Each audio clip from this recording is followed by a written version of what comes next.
Riba.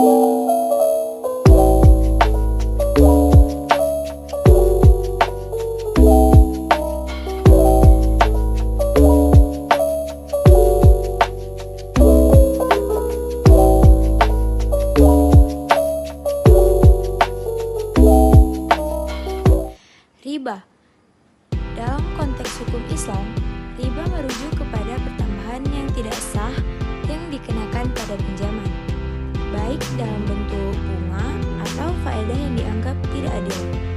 Riba dilarang secara tegas dalam Al-Quran, diantaranya dalam surat Ali Imran ayat 130 dan surat Al-Baqarah ayat 275 sampai dengan 281.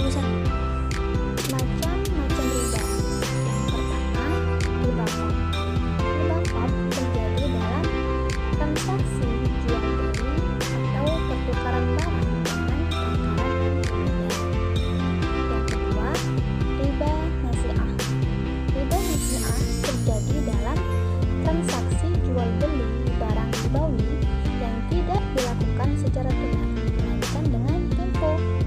Riba ini terjadi karena adanya penangguhan dalam penyerahan dari salah satu pihak.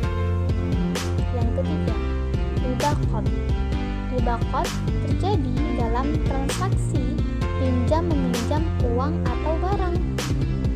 Riba ini terjadi ketika pemberi pinjaman mensyaratkan adanya tambahan atas pokok pinjaman. Yang terakhir yaitu riba jahiliyah. Riba jahiliyah terjadi karena adanya tambahan dari pinjaman pokok yang diberikan oleh orang yang memberikan utang kepada orang yang berutang karena tidak mampu membayar pada saat jatuh tempo. Riba dalam perspektif sosial ekonomi.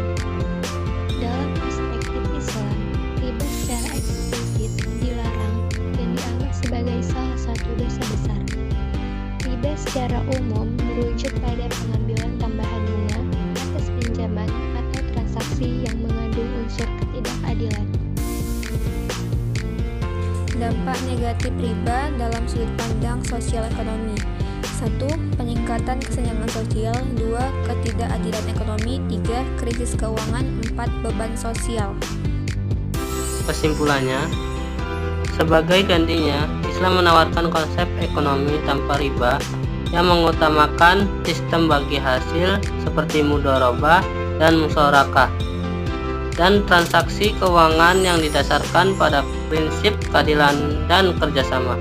Sistem ini mendorong partisipasi yang adil antara pemilik modal dan pekerja, serta mengurangi resiko ketidakstabilan ekonomi yang diakibatkan oleh spekulasi atau eksploitasi finansial.